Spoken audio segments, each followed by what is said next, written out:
Mga kaparokya at mga kapanalig, ito po ang inyong abang Kura Paroko, Father George, na bumabati sa mga sandaling ito ng isang mapayapa at mapalad na buhay sa ating lahat. Ilang buwan na tayo ay napasailalim sa community quarantine. At syempre, ramdam na ramdam natin ang inyong pananabik na makadalo sa ating mga liturhiya at sakramento, lalong-lalo na sa banal na misa. Nais man nating sama-sama ang lahat sa pagsisimba at pagsasamba gaya dati. Narito po ang mga minimum health and safety protocols na mahigpit na ipinatutupad sa lahat ng mga simbahan. Ang sinumang may lagnat, ubo, sipon at nahirapan sa paghinga ay pinakikiusapan na manatili sa bahay at maaring sumabay sa ating live streaming ng banal na misa at marami pa sa Facebook page ng ating parokya. Gayon din sa mga vulnerable sectors tulad ng mga senior citizens at may mga pre-existing health conditions. Ang pintuan sa gilid ng simbahan ay gagamitin po nating entrance door. Samantalang ang main door sa harapan ay para sa exit naman. Sa harap ng ating simbahan, makikita ninyong nakapaskil ang malaking tarpaulin ng minimum health and safety protocols. Mahigpit na ipatutupad ang no face mask, no entry policy dahil ito ang una nating depensa sa paglaganap ng sakit. Kayo po ay hinto muna para sa foot bath, temperature check at sanitation.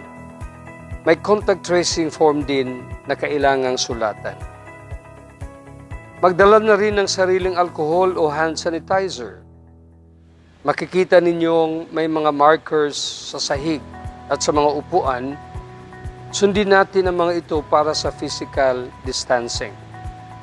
Ang paghawak at pagpahid ng mga panyo sa mga imahen at santo ay iwasan muna.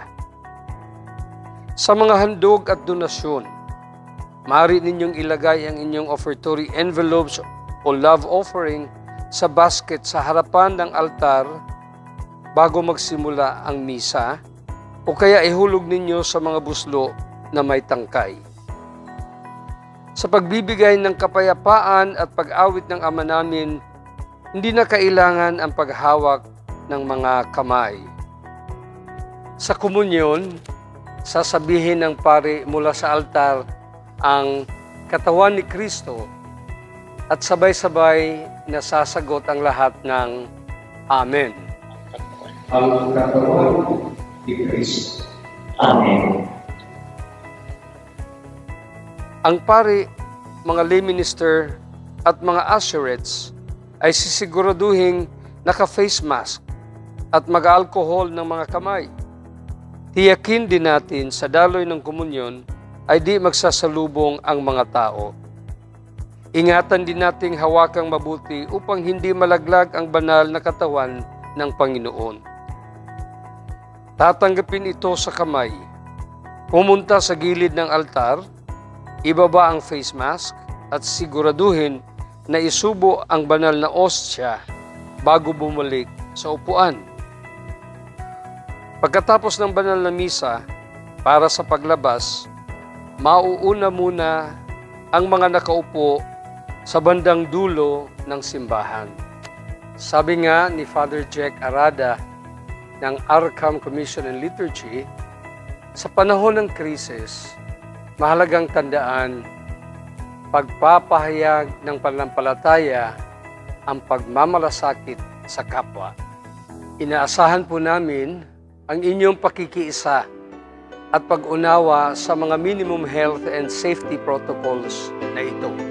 Maraming salamat po.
Ang anghel ng Panginoon ay nagbalita kay Santa Maria. At siya'y nagiging dala ng Espiritu Santo. Aba, Ginoong Maria, napupuno ka ng grasya. Ang Panginoong Diyos ay sumasayo. Bukod kang pinagpala sa babaeng lahat, at pinagpala naman ang iyong anak na si Jesus. Santa Maria, Ina ng Diyos, ipanalangin mo kaming makasalanan, ngayon at kung kami mamamatay. Amen. Narito ang alipin ng Panginoon. Maganap nawa sa akin ayon sa wika mo. Aba, Ginoong Maria, napupuno ka ng grasya. Ang Panginoong Diyos ay sumasayo.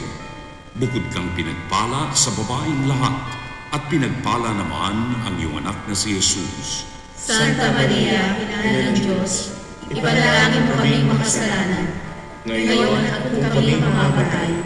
Amen. At ang Verbo ay nagkatawang tao. At nagpamahal sa atin. Aba, Ginoong Maria, napupuno ka ng grasya. Ang Panginoong Diyos ay sumasayo. Bukod kang pinagpala sa babaeng lahat, at pinagpala naman ang iyong anak na si Jesus. Santa Maria, Ina ng Diyos, ipanalangin mo kaming makasalanan, ngayon at kung kami mamamatay. Amen. Ipanalangin mo kami, Santang Ina ng Diyos.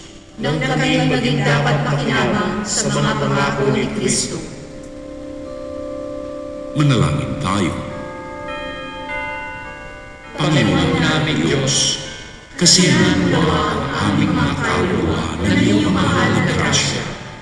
At hayaan kailan sa pamamagitan ng anghel ay nakilala namin ang pagkakatawang tao ni Jesucristo ang anak mo. Pakundangan sa mahal ng sakit at pagkamatay niya sa krus. Pakinabangin mo kami ng kanyang pagkabuhay na magbili sa kaluwalhatian sa langit, sa pamamagitan ng Jesucristo rin Panginoon namin. Siya po. Luwalhati sa Ama, sa Anak, at sa Espiritu Santo. Kapara ng unang-una, ngayon at magpakailanman, at magpasawalang hanggan. Amen.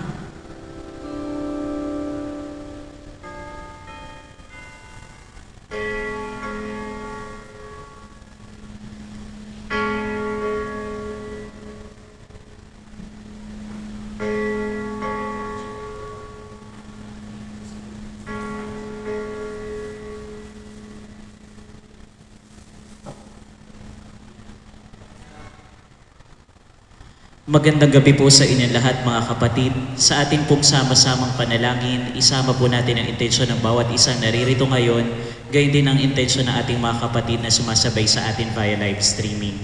Itaas din natin ang pasasalamat ni JR and Rosebel at ng Dantes and Salas family. Gayon din ang panalangin ng mga nasalanta ng Bagyong Quinta. Tayo po ngayon ay nasa ika-30 linggo sa karaniwang panahon. Ang ating pong tagapagdiwang ngayong gabi ay si Reverend Father John Zachary Hagisan, OAR. Magsitayo po ang lahat.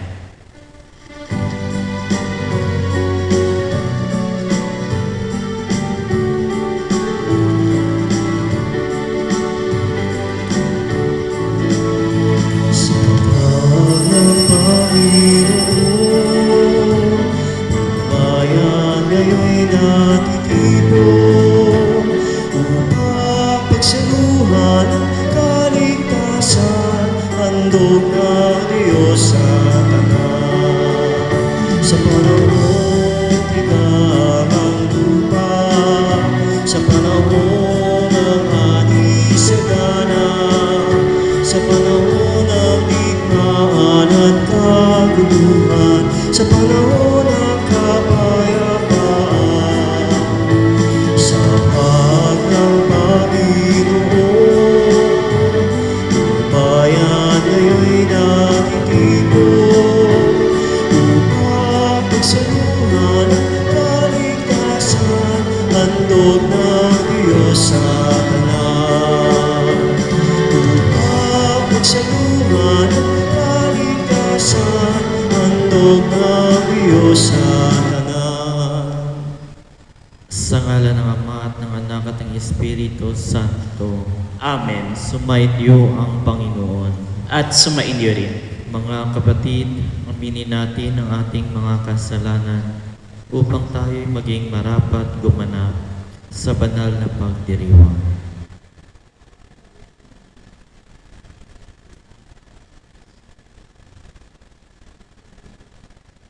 Panginoon, kaawaan mo kami. Panginoon, kaawaan mo kami. Kristo, kaawaan mo kami. Kristo, kaawaan mo kami. Panginoon, kaawaan mo kami. Panginoon, kaawaan mo kami. Kaawaan tayo ng makapangyarihang Diyos, patawarin tayo sa ating mga kasalanan at patnubayan tayo sa buhay na walang hanggan. Amen. Manalangin tayo.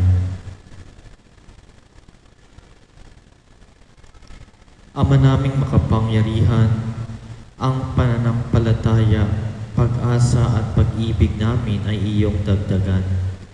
At gawin mong mahalin namin ang iyong mga kautusan upang sa mga pangako mo kami maging dapat makinabang. Sa pamamagitan ni Jesucristo, kasama ng Espiritu Santo, magpasawalang hanggan. Amen. Magsiupo po ang lahat.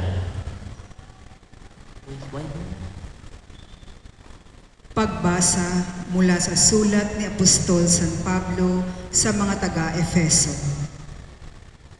Mga kapatid, pasakop kayo sa isa't isa, tanda ng inyong paggalang kay Kristo. Mga babae, pasakop kayo sa inyong asawa tulad ng pagpapasakop ninyo sa Panginoon. Sapagkat ang lalaki ang ulo ng kanyang asawa, tulad ni Kristo na siyang ulo ng simbahan, na kanyang katawan at siyang tagapagligtas nito. Kung paanong nasasakop ni Kristo ang simbahan, gayon din naman ang mga babae dapat pasakop ng lubusan sa kani-kanilang asawa. Mga lalaki, ibigin ninyo ang inyong mga asawa, gaya ng pag-ibig ni Kristo sa simbahan. Inihandog niya ang kanyang buhay para rito, upang ang simbahay italaga sa Diyos, matapos linisin sa pamamagitan ng tubig at ng salita. Ginawa niya ito upang maiharap sa kanyang sarili ang simbahan, marilag, banal, walang batik, at walang anumang dungis o kulubot. Dapat mahalin ng mga lalaki ang kani-kanilang asawa tulad ng sarili nilang katawan. Ang lalaking nagmamahal sa kanyang asawa ay nagmamahal sa kanyang sarili.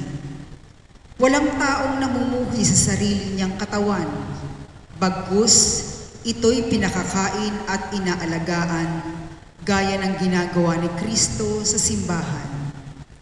Tayo'y mga bahagi ng kanyang katawan. Dahil dito, iiwan ng lalaki ang kanyang ama't ina at magsasama sila ng kanyang asawa at sila'y magiging isa. Isang dakilang katotohanan ang inihahayag nito. Ang kaugnayan ni Kristo sa simbahan ang tinutukoy ko. Subalit ito'y tumutukoy rin sa bawat isa sa inyo. Mga lalaki, mahalin ninyo ang inyong asawa gaya ng inyong sarili. Mga babae, igalang ninyo ang inyong asawa. Ang salita ng Diyos. Salamat sa Diyos. Mapalad ang sumusunod na taong may takot sa Diyos. Mapalad ang sumusunod na taong may takot sa Diyos. Mapalad ang bawat tao na sa Diyos ay may takot. Maalab na adhikay sumunod sa kanyang utos. Hindi siya nagkukulang sa anumang kailangan. Ang buhay niya ay maligaya, uunlad ang kanyang buhay. Mapalad ang sumusunod na taong may takot sa Diyos. Sa tahanan, ang asawa'y parang ubas na mabunga, bagong tanim na ulibo sa may dulang ang anak niya. Mapalad ang sumusunod na taong may takot sa Diyos. Ang sino man kung ang Diyos buong pusong susundin, Buhay niya ay uunlad at laging pagpapalain. Mula sa Siyon, pagpapala nawa ng Diyos ay tanggapin at makikita habang buhay pag-unlad ng Jerusalem. Mapalad ang sumusunod na taong may takot sa Diyos. Magsitayo po ang lahat.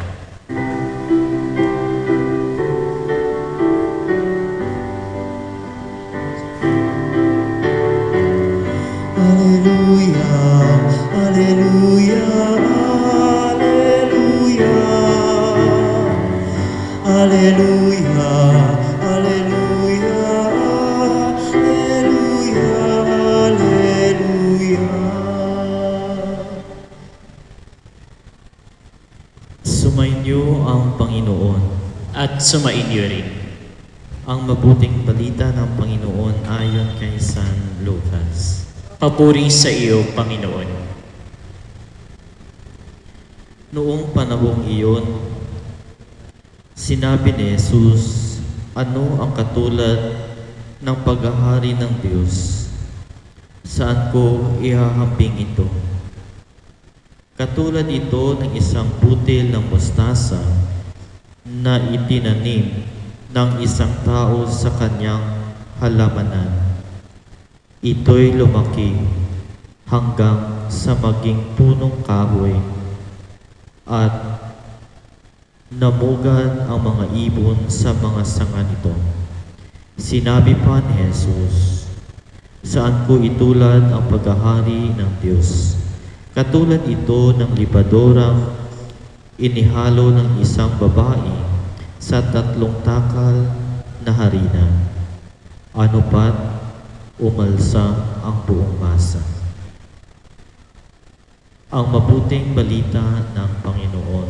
Pinupuri ka namin, Panginoong Hesukristo. Magsiupo po ang lahat.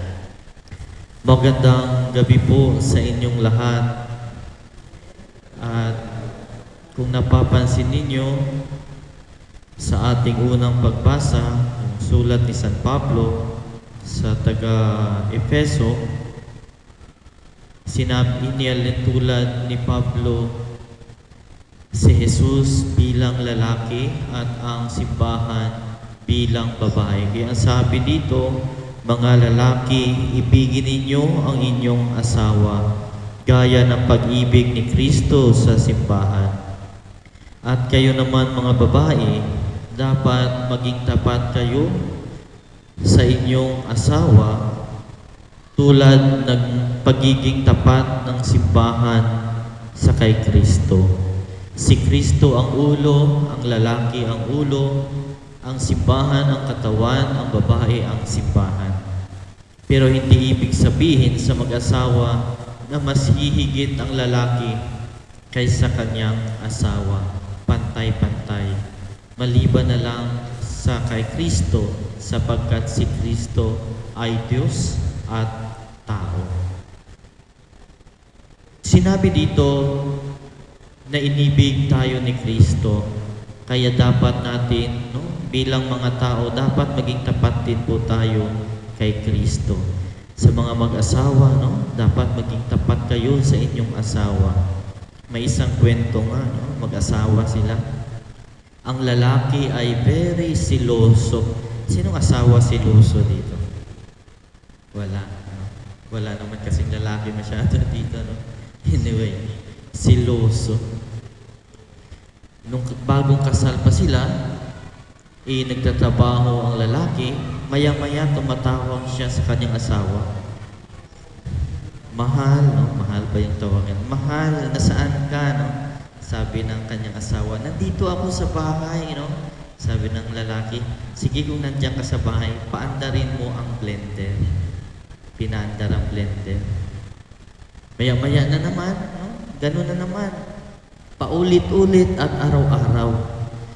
Mahal, paandarin mo nga ang blender kung nandyan ka. One time, ang kanyang asawa, ang lalaki, umuwi na hindi nagpaalam na uuwi siya.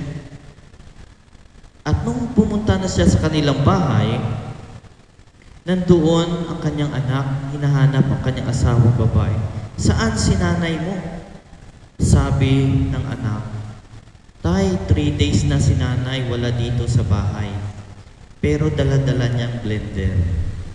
You see? Minsan hindi tayo naging tapat. Katulad ng pagmamahal ni Kristo, hindi natin sinusuklian ng katapatan. Minsan marupok tayo. Hindi tayo tapat sa kanyang pagmamahal. Kaya nagtataksil tayo sa pamamagitan ng kasalanan.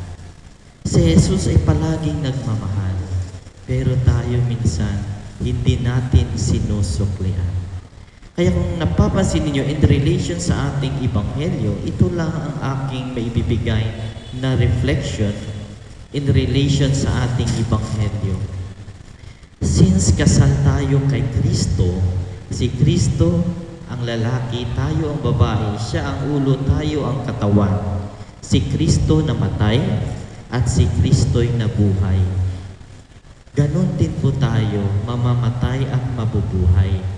Ika nga sabi dito, no? Iniwan ng mag-asawa ang kanilang nanay at tatay at nagsama sila at sila'y nagiging isa.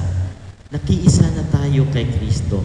Kaya po, ang isang butil, kapag iyong itinanim, mawawala ang butil, pero ito ay mamumunga. Ito'y lalaki. Ibig sabihin, mamamatay na siya, pero muling siyang mabubuhay. Kaya po ganun din, isasama tayo ni Kristo sa kanyang pagkabuhay. Kaya po, kung iintindihin natin ang buhay dito sa mundong ibabaw, walang kamatayan. Totoong, wala talagang kamatayan. Dahil ang tao hindi naman mamamatay. Oo, mawawala yung katawan niya, pero later on, siya ay mabubuhay kasama ng ating Panginoon. Kaya po sa ating buhay, dapat maging tapat tayo. Dahil ang taong gumagawa ng kahit maliit na katapatan, ayan ay lalaki katulad ng isang mustasa. Unti-unti, ginagawa mo ang kabutihan, lalaki at magiging parte na ng sistema ng buhay mo ang pagiging mabuti. Pero kung unti-unti mo itong lalagyan ng kasamaan, unti-unti itong mamamatay hanggang hindi na natin makayanan. Kaya po, napakaganda ng unang pagbasa at ng ating ebanghelyo. Pinapaalala ni Kristo na tayong mga katawan, dapat tayo maging tapat sa Kanya. Bago ko tapusin, may kikwento muna ako. May isang mag-asawa, ang yayaman. Sa sobrang yaman, hindi na nila alam kung saan na mapupunta ang kanilang kayamanan. Kaya later on, parang nagkalabuan na sila. Dahil kanya-kanya na silang nagtatrabaho, hindi na nila naintinding bawat isa sapagkat pera na lang. Until such time, nagpasya silang maghiwalay. 4 ang kanilang anak. 4 din ang kanilang bahay. 1 lang ang kanilang sasakyan. Pero sobrang mahal ng sasakyan. Kaya nagpasya na sila. Sige, hindi naman tayo nag-intindihan. Maghiwalay na tayo. Yun yung sabi nila. O sige, maghati-hati na tayo, since 4 ang ating bahay, 2 sa'yo, 2 din sa akin. Okay, sa'yo na yan. Yung anak natin, 4 yan. Sabi ng asawang babae, 1 lang ang sa'yo dyan, Ang 3 hindi sa'yo yan, akin yan, 1 lang ang sa'yo dyan. Yung sasakyan, dahil 1 lang ang sasakyan. Sabi ng babae, walang problema, sa'yo na yung sasakyan, akin na ang driver. You see, minsan nagtataksil pala, kaya hindi pala niya anak ang 3. Kaya minsan kapag lagyan natin ng kasalanan, masisira at masisira. Lagi niyong tandaan, sino bang nagsisira sa pamilya? Walang iba, kundi ang kalaban natin.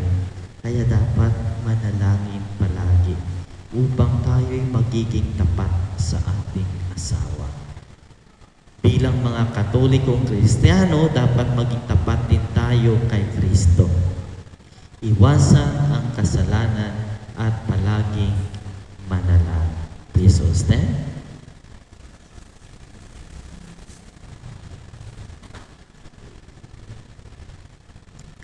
Tulad ng isang malaking puno na mayroong mayabong na mga sanga o tulad ng butil na matahimik na lumalaki. Gayon din ang paglago ng kaharian ng langit. Sama-sama tayong manalangin bilang pakikibahagi natin sa mapagmahal na plano ng banal na kabutihan ng Diyos. Ang ating itutugon, Panginoon, dinggin mo ang aming panalangin. Panginoon, dinggin mo ang aming panalangin.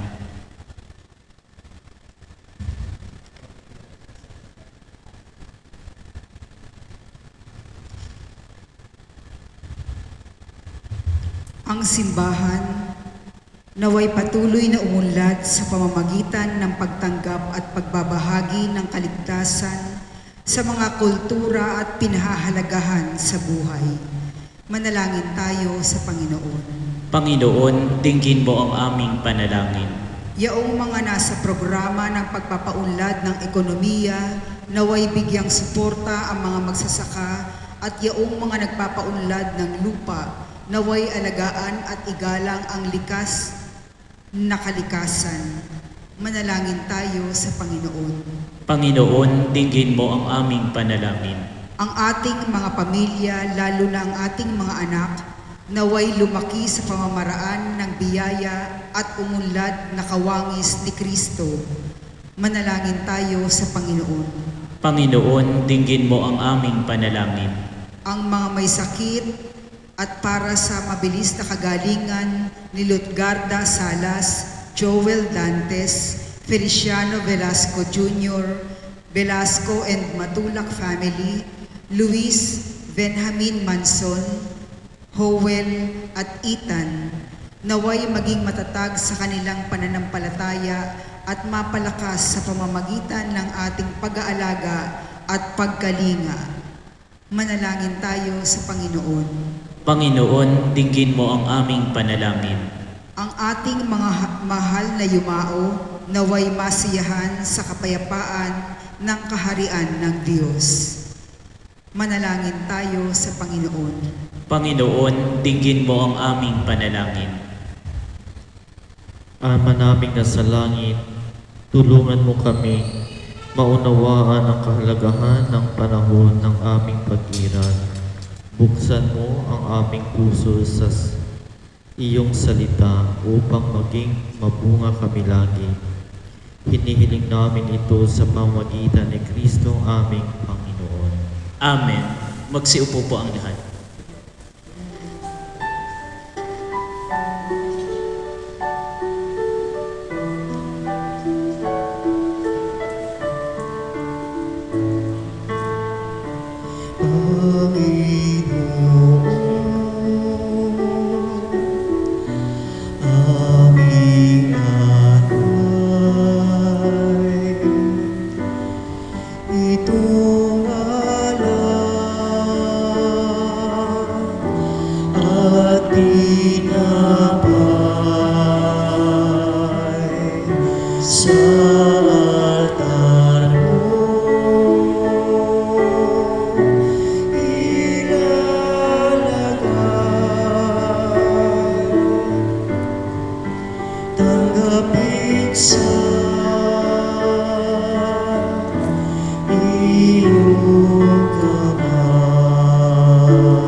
Magsitayo po ang lahat. Manalangin kayo mga kapatid upang paghahain natin ay kalugdan ng Diyos amang makapangyarihan. Tanggapin nawa ng Panginoon itong paghahain sa iyong mga kamay sa kapurihan niya at karangalan sa ating kapakinabangan at sa buong sambayanan niyang banal. Ama naming lumikha, tunghayan mo ang mga alay na aming inihahain sa iyong kadakilaan upang ang paglilingkod na aming ginagampanan ay humantong sa iyo lalong ikadarangal sa pamamagitan ni Jesucristo kasama ng Espiritu Santo magpasawalang hanggan. Amen. Sumainyo ang Panginoon. At sumainyo rin. Itaas sa Diyos ang inyong puso at diwa. Itinaas na namin sa Panginoon. Pasalamatan natin ang Panginoong ating Diyos. Marapat na siya'y pasalamatan. Ama naming makapangyarihan, tunay ngang marapat na ikaw ay aming pasalamatan sa pamamagitan ni Jesucristo na aming Panginoon. Lubhang nabagbag ang kanyang loob sa pagkakamali ng tao sa sansinuko. Kaya't minabuti niyang siya'y ipanganak ng birheng bukod mong pinagpala sa babaeng lahat. Sa labi ng imbing kamatayan, kami inagaw ng namatay mong anak. Sa pagkabuhay niya, kami kanyang binuhay. Upang kaugnayan namin sa iyo'y huwag magwakas. Kaya kaisa ng mga anghel na nagsisiawit ang papuri sa iyo nang walang humpay sa kalangitan, kami nagbubunyi sa iyong kadakilaan. Santo, Santo, Santong Panginoong Diyos na makapangyarihan, napupuno ang langit at lupa ng kadakilaan mo, o sana sa kaitaasan. Pinagpala ang naparirito sa ngalan ng Panginoon, o sana sa kaitaasan.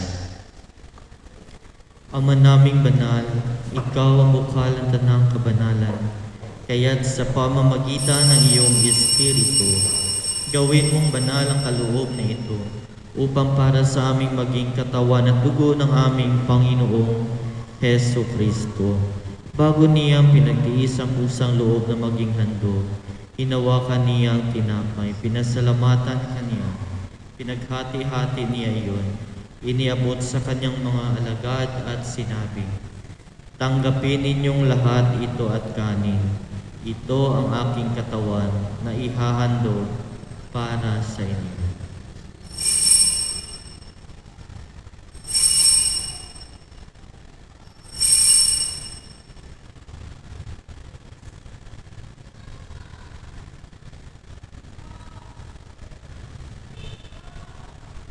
Gayon din naman nung matapos ang hapunan, hinawakan niya ang kalis. Muli kaniyang pinasalamatan, iniabot niya ang kalis sa kanyang mga alagad at sinabi, "Tanggapin ninyong lahat ito at inumin. Ito ang kalis ng aking dugo, ng bago at walang hanggang tipan. Ang aking dugo na ibubuhos para sa inyo at para sa lahat. Sa ikapagpapatawad ng mga kasalanan, gawin ninyo ito sa pag-alala sa akin."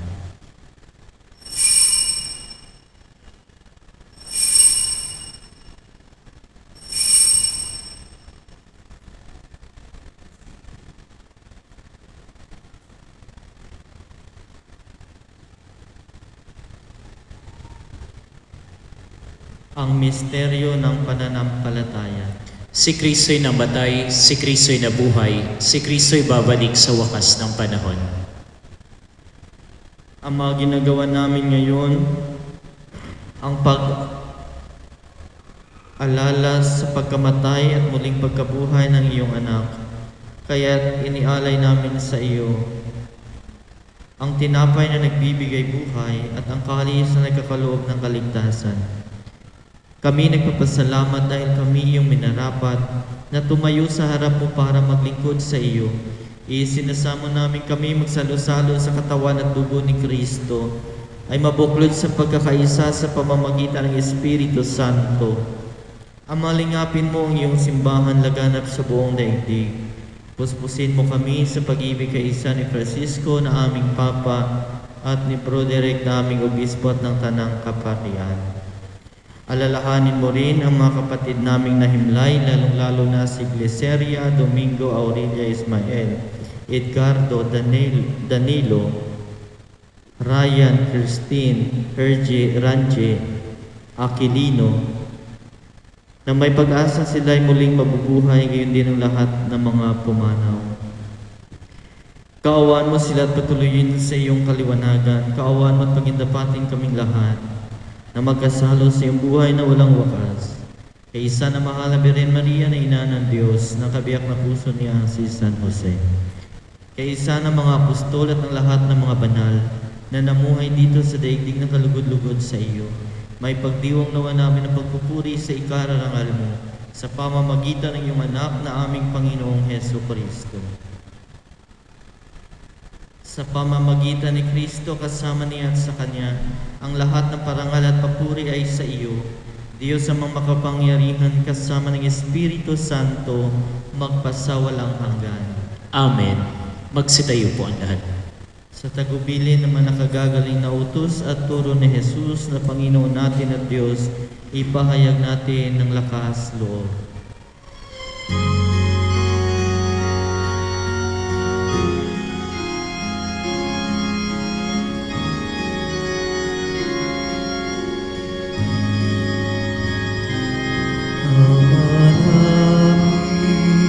Sumasalan ka sa mahihangan mo, mapasa amin ang kaharian mo, sundin ang loob mo, dito sa mapaparalan sa langit. Bigyan mo kami ngayon ng aming kakanin sa araw-araw at patawarin mo kami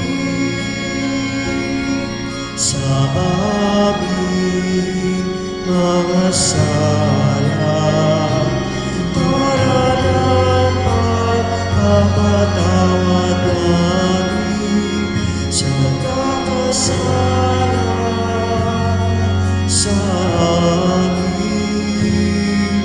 At huwag mo kaming ipagpulot sa tukso, at iadya mo kami sa lahat ng masama. Hinihiling namin kami iadya sa lahat ng masama, pagkalooban ng kapayapaan araw-araw iligtas sa kasalanan, at ilayo sa lahat ng kapahamakan, samantalang aming pinananabikan ang dakilang araw ng pagpapahayag ng tagapagligtas naming si Heso Kristo. Sapagkat iyo ang kaharian, ang kapangyarihan at ang kapurihan, magpakailanman. Amen. Panginoong Heso Kristo, sinabi mo sa iyong mga apostol, kapayapaan ang iniiwan ko sa inyo, ang aking kapayapaan ang ibinibigay ko sa inyo. Tunghayan mo ang aming pananampalataya at huwag ang aming pagkakasala. Pagkalooban mo kami ng kapayapaan at pagkakaisa ayon sa iyong kalooban. Kasama ng Espiritu Santo magpasawalang hanggan. Amen. Ang kapayapaan ng Panginoon ay laging sumain niyo. At sumainyo rin. Magbigayan kayo ng kapayapaan sa isa't isa. Peace. Kordero ng Diyos na nag-aalis sa mga kasalanan ng sanlibutan, maawa ka sa amin. Kordero ng Diyos na nag-aalis sa mga kasalanan ng sanlibutan, maawa ka sa amin. Kordero ng Diyos na nag-aalis sa mga kasalanan ng sanlibutan, ipagkaloob mo sa amin ang kapayapaan.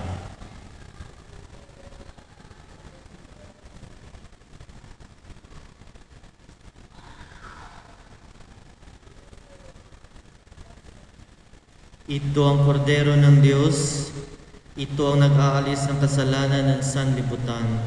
Mapalad ang mga inanyayahan sa kanyang piging. Panginoon, hindi ako karapat-dapat na magpatuloy sa iyo, ngunit sa isang salita mo lamang ay gagaling na ako. Ang katawan ni Kristo. Amen.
Dei. Mula sa lupa, sumibol kang masigla, matapos kang yurakan ng mga masasama. Sumilang ang liwanag ng mga nawawala, tinapay na ang buhay, pagkain ng dukha. Jesu panis plite donum Patris, Jesu fons plite aquae, cibus et potus noster, cibus et potus noster, initibere ad domus Dei.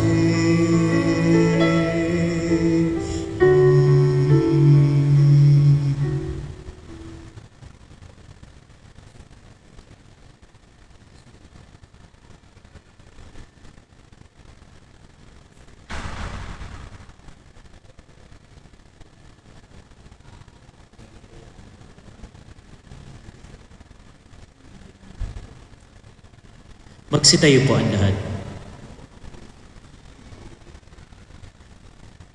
Manalangin tayo. Ama naming mapagmahal, maging lubos nawa ang aming pakikinabang sa tinanggap namin sa piging mong banal, upang ang aming ginaganap ng lantaran ay siyang aming makamtan tunay sa pamamagitan ni Jesucristo kasama ng Espiritu Santo, magpasawalang hanggan. Amen.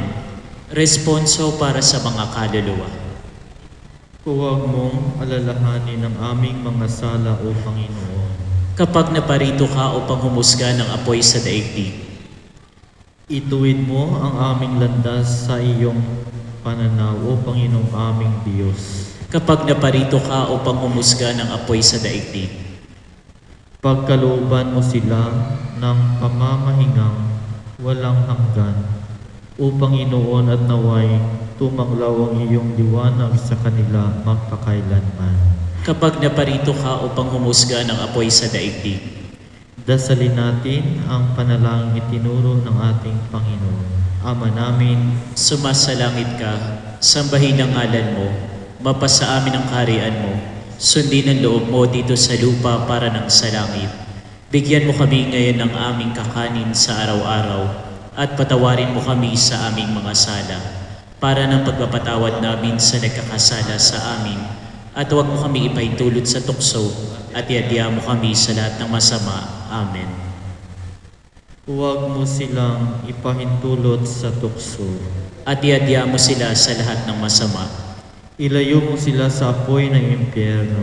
Iligtas mo ang kanilang kaluluwa, O Panginoon. At pumayapa nawa ang kanilang kaluluwa. Amen. Panginoon, pakinggan mo kami. Naway makarating ang aming pagsusumamo sa iyo, Sumainyo ang Panginoon. at sumainyo rin.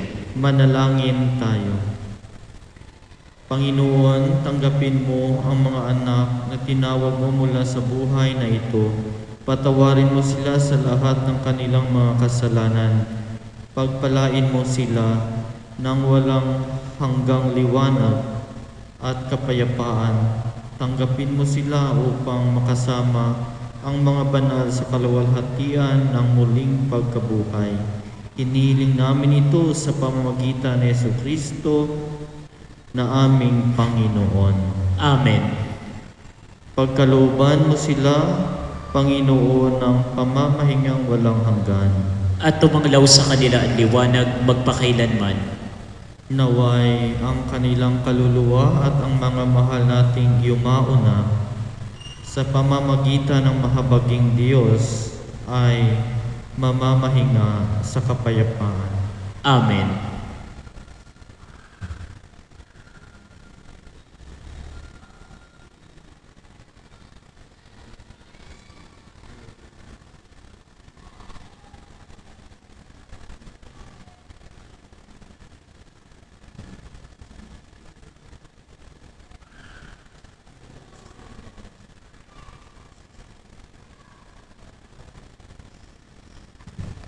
Sumainyo ang Panginoon at sumainyo rin. at pagpalain kayo ng makapangyarihang Diyos, Ama at Anak at Espiritu Santo. Amen. Pumayo kayong taglay ang kapayapaan ni Kristo. Salamat sa Diyos.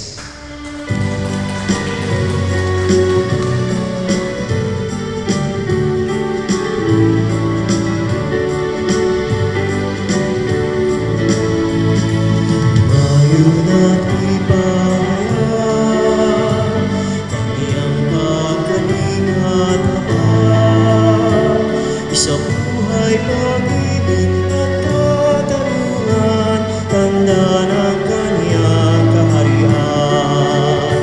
Sa panahon tigang ang lupa, sa panahon ang anis na, sa panahon